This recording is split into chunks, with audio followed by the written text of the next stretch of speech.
Hey everyone, welcome to the video. Going my cheat sheet for today's on my main slate for today on DraftKings. Before we continue though, if you could leave a like, and if you're new to the channel, please hit that subscribe button. I'd really appreciate that. It really helps me out. I'd love to get over 1,400 subscribers this weekend. That would be awesome. And if you could hit the notification bell so you don't miss any of my new videos, that'd be pretty cool too. And you guys can also follow me on Twitter at ChrisPennell16. And if you guys are hungry for some NFL content, like I know I am, I cannot wait for the NFL season to start. I did post a couple NFL videos, my quarterback breakdown and my running back breakdown videos a couple days ago. So if you don't know that yet, I'd recommend going to check those out. I'll try to put them in the cards right above me, right over there. If you're able to click on those, and it'll take you there. And I have some extra content for NFL coming out. I'm going to be doing my cheat sheet, my rankings, like a tiered ranking things. I have projections on there. I spend a lot of time doing an NFL spreadsheet like I do for MLB. It's pretty awesome, I think. It's got every single thing you need on here. It's to help you make your lineups. It's all color coded. It's nice and neat. And it's to help you not have to go through 40 tabs looking up NFL stats. It's all compiled in one little nice spot, and it's color coded. So, I mean, we got the matchups, the player info, the Vegas line, the pace they play at, the quarterback stats that they have. The ones I picked out, the ones I think that are pretty important. I didn't want to put 50 million stats on here, but picked out some important ones: the defense versus the quarterback spot, the game info, where's the game being played at, the weather. So I got some factors over there that I use for projections. And then I got the projections on the very right. I'm going to be doing rankings. I'd love to do a live stream with you guys. You guys can ask me questions. I'd love to interact with you guys. But I want more people interested in it. If only like 20 people are willing to do it, I mean, I'd rather have a lot more people willing to do it and to interact with you guys and make it a longer show. And I think it'd be pretty fun. So if you're interested, links in the description below for my Patreon if you'd like to sign up. And I also have a Slack chat where you can chat with me all day, talk about the games, just come hang out. Or maybe I make a bad play, you can yell at me. You'll only hear my feelings for a little bit, then I'll get over it. But yeah, it's got every single thing you need on here. Each position is tweaked for running back, wide receiver, tight end, all that. So I should probably stop talking about NFL. This is an MLB video. So I just wanted to let you guys know that is available on there, and I'm very excited for the NFL season, like I'm sure you guys are. And that's how my cheat sheet will look, but obviously there's nothing in there right now because I don't want to make a cheat sheet too early. So anyway, that's it for NFL. Let's talk about the cheat sheet for MLB today. So pitcher, we have Aaron Nola at 11,000 versus Miami, Dallas Keuchel 8,900 versus the Mets, and Reynaldo Lopez at 7,600 versus the Rangers. So let's take a little dive into the pitching sheet to see why I like the guys that I like, and let's hope pitching goes a little bit better than it has the past couple of days because it has been a little ugly, especially for me. So let's talk about Aaron Nola at 11,000. Almost said 100, just 11,000. He's had some great numbers this season: 3.82 xFIP, 26% strikeout rate, which is actually lower than most of the guys in this tier, but it's still pretty good. 9% walk rate, we'll live with it. And then he's got only a 39% hard contact rate given up, which honestly isn't that good. I shouldn't say only, but only a 29% fly ball rate, 49% ground ball rate, which I do like a lot. So good numbers all around. He's got a really soft matchup versus the Miami Marlins. Now, Vince Velasquez did not think that was a soft matchup because he got absolutely blown up, and I played him as my SB2 that night. Did not go well for me that night. But I think we see a lot different game from Aaron Nola here. He's got 30-point upside. He's flashed that quite a few times recently, except he had like a 1 below average game recently, but other than that, he's been pretty good. And it's a great matchup for him against the Marlins. If we look at his splits if you look at Miami splits versus righties, it's going to see a lot of green bars, which is great for the pitcher. Got a 25% strikeout rate versus them. 124 team ISO, which is by far the lowest. The next lowest is 141, so that's over a 20-point. It's about a 20-point difference. 283 team WOBA, 75 WRC plus. It's a great park for pitching. I think Aaron Nola is the best spend-up option on the slate. He should be pretty chalky, great for cash games. And then let's talk about Dallas Keuchel at 8,900. I think he's a little bit expensive here, but I don't trust really any of these SP2s. Bundy's risky. Martin Perez I don't like. He's in a pretty good spot, though. Steven Matz, 8,500. No way. Cole Hamels, could be okay. But let's talk about Dallas Keuchel. 8,900, 3.83 xFIP this season. 20% strikeout rate, 7% walk rate. He's a huge ground ball guy. 59%, only an 18% fly ball rate. I do like that a lot. He's been great versus lefties this season with over a 30% strikeout rate, 4% walk rate. Now, if you look to the righties, that comes down quite a bit. Only 16% strikeout rate, 183 team ISO given up. But he has that success versus the Mets this season. I think he's gonna get the win here. I think the Braves can beat up Steven Matz here. So I think he's a safe play. Now, the matchup isn't incredible or anything, but again, I think it's a safe play. He's a little more expensive than I would like, but all these pitchers are risky today. Then let's talk about Reynaldo Lopez at 7,600 versus the Texas Rangers away from Texas. That's what I do like. Now, Reynaldo Lopez is not the best pitcher in the world, but he does have strikeout upside, and this is a great strikeout upside matchup for him going against the Rangers at home. So if you look at, not the Rangers aren't at home, Lopez is. So if you look at the Rangers splits versus righties, I mean, they do have a little bit of power. I shouldn't say a little bit, they have a decent amount of power. But they do strike out quite a bit at a 25.5% clip. I know it's like the bottom 5 of that Rangers lineup strikes out a lot. So, and he should see a decent amount of righties, which his strikeout percentage is a lot higher to righties than it is to lefties. If we look at his splits here, to lefties, it is only a 17% strikeout rate and a 12% walk rate. But when it comes to the righties, that jumps to 24% strikeout rate and a 5% walk rate. So, do you think Reynaldo Lopez is in play? He's got strikeout upside. Now, do I feel too safe about it? Not really. But again, with this pitching slate, I'm not paying for two 11K pitchers. That's just stupid. So I think we're going to have to jump into this tier, and we're going to have to live with it. Then we have, I know I don't have Jalen Beeks on the cheat sheet, but I want to talk about him. He draws a really good matchup versus the Orioles. Now, it's not a good matchup in terms of the ballpark he's pitching in, but the Orioles struggle versus left-handed pitching. If you look at their strikeout rate to lefties, it is at a 26.1% clip, which is one of the highest on the slate. So I do like that a lot. 154 team ISO versus lefties, 301 team WOBA, and 85 WRC plus. So I do think Jalen Beeks is in play. He's only 7,200. I think he's a pretty good value play, in my opinion. So I think that's all I want to talk about on pitching. I don't mind Brock Burke. He had a decent game last time out, which I believe was his first game.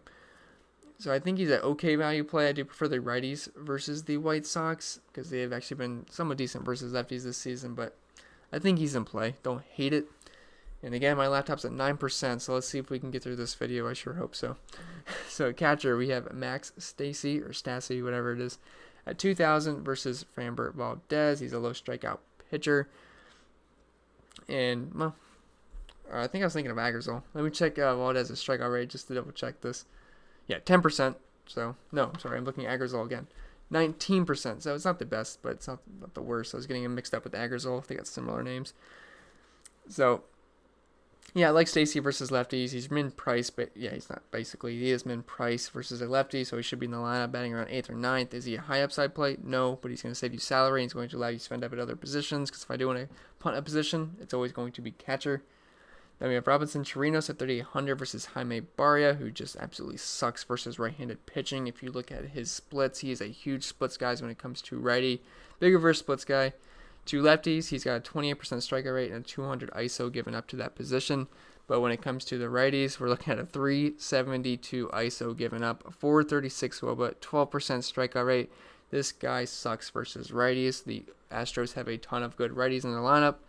Spells trouble for me. Give me all the righty power I can handle versus Barria tomorrow. Then Roberto Perez, 3,600 versus Skoglund. And we really don't have any big league data out from him, but in the minors, he was not very good. ERA above 5. XFIP wasn't good either.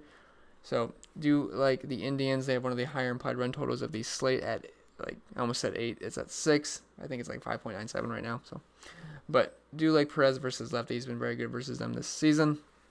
At first base, we have Paul Goldschmidt at 4,200 versus Antonio Sensatella. He is a high ground ball guy when it comes to righties, but he's not the best pitcher in the world. Really low strikeout rate, around 10-ish%, and Paul Goldschmidt's just better, way better hitter than Sensatella is a pitcher. So Goldschmidt makes sense. I do like the Cardinals as a stack today.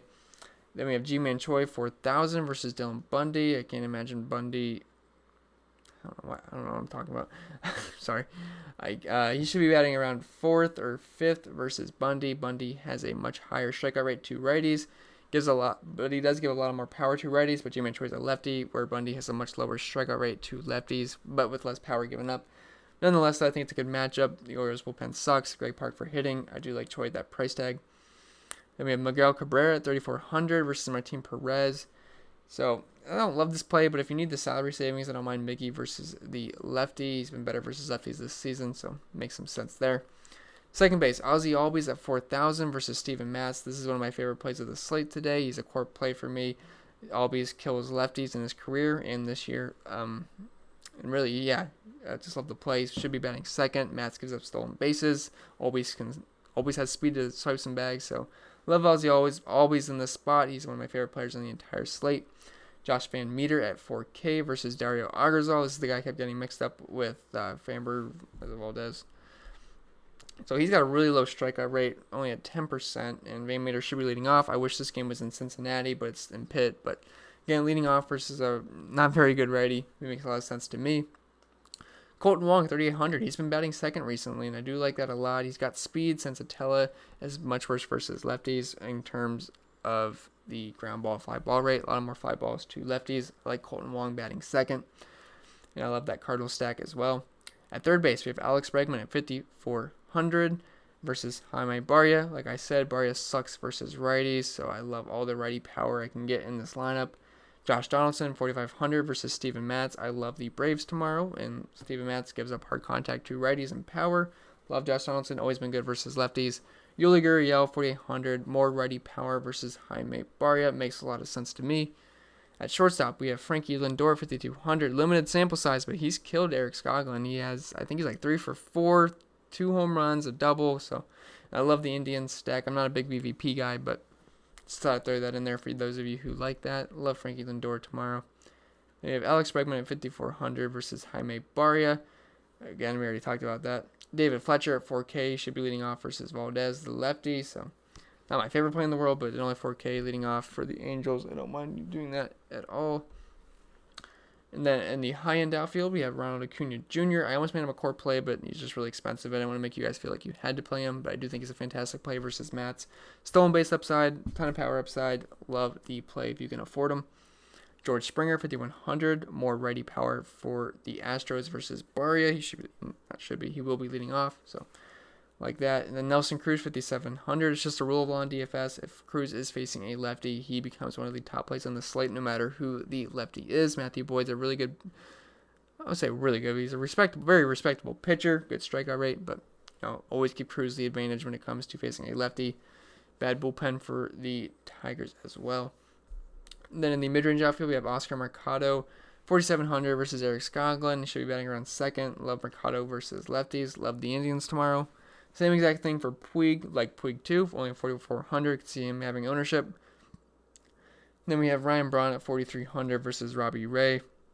Robbie Ray is a good pitcher, good strikeout rate, but it's not a good ballpark for pitching. Ryan Braun is very good versus lefties.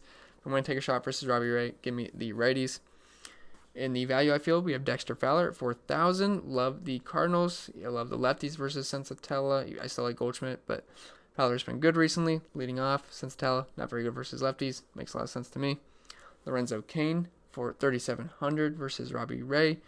He's been always really good versus lefties. I know Robbie Ray's a pretty good pitcher, but still in Miller Park. I think he makes some sets at 3,700. Then Josh Van Meter, we already talked about. Now, I apologize if I'm talking so fast. My laptop is at 4% now.